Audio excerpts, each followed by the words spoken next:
मेरे पिता अब बूढ़े हो चुके थे और चलते समय दीवार का सहारा लिया करते थे। धीरे धीरे दीवारों पर उनकी उंगलियों के निशान उभरने लगे, चुपचाप उनकी निर्भरता और कमजोरी की कहानी कहने वाले निशान। मेरी पत्नी को यह बिल्कुल पसंद नहीं था। वह अक्सर शिकायत करती कि दीवारें गंदी हो रही हैं। एक दिन पिताजी को सिर दर्द था। उन्होंने सिर पर तेल लगाया और चलते हुए दीवार को सहारा दिया, जिससे तेल के दाग भी दीवारों पर लग गए। इस पर पत्नी ने मुझ पर नाराजगी जताई। मैंने गुस्से में पिताजी को डांट दिया, कठोर शब्दों में कहा कि वो दीवार को न छुएं। पिताजी चुप हो गए। उनकी आंखों में दर्द था। मैं भी शर्मिंदा था, पर कुछ कह नहीं पाया। उस दिन के बाद पिताजी ने दीवार का सहारा लेना छोड़ दिया। एक दिन संतुलन बिगड़ने से वो गिर पड़े। कूल्हे की हड्डी टूट गई। सर्जरी हुई, लेकिन शरीर ने साथ नहीं दिया और कुछ ही दिनों में वो हमें छोड़कर चले गए। मेरे दिल में गहरा पछतावा था। मैं उनकी वो नजरें कभी नहीं भूल पाया, न ही खुद को माफ कर पाया। कुछ समय बाद हमने घर पेंट करवाने का सोचा। पेंटर आए तो मेरा बेटा, जो अपने दादाजी से बहुत प्यार करता था, दीवार के उन हिस्सों को पेंट नहीं करने देना चाहता था जहां दादाजी के निशान थे।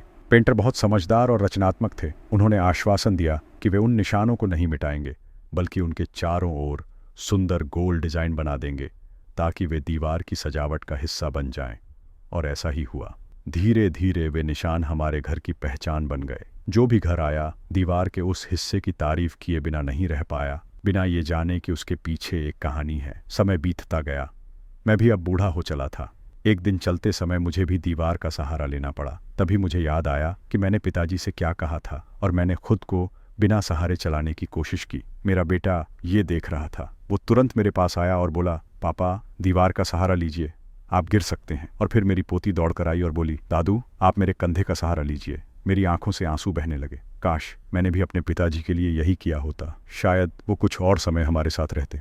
उन्होंने मुझे सोफे पर बिठाया। फिर मेरी पोती अपनी ड्राइंग बुक ले आई। उसने मुझे दिखाया। उसकी टीचर ने उसकी पेंटिंग की बहुत तारीफ की थी। उस तस्वीर में वही दीवार थी जिस पर दादाजी के उंगलियों के निशान थे। नीचे टिप्पणी थी, हम चाहते हैं कि हर बच्चा अपने बड़ों से ऐसे ही प्यार करे। मैं अपने कमरे में गया, पिताजी से माफ़ी मांगी और बहुत रोया। एक दिन हम सब भी बूढ़े होंगे। अगर अभी आपके घर में बुजुर्ग हैं तो उनका ध्यान रखिए, उन्हें प्यार दीजिए, आदर दीजिए और अपने बच्चों को यही सबक अपने व्यवहार से सिखाइए। यह कहानी मेरे दिल को गहराई से छू गई। मैं इसे उन सभी मित्रों से साझा करना चाहता हूँ जो अब उम्र के उस दौर में हैं जब पिछली पीढ़ी पीछे छूट रही है।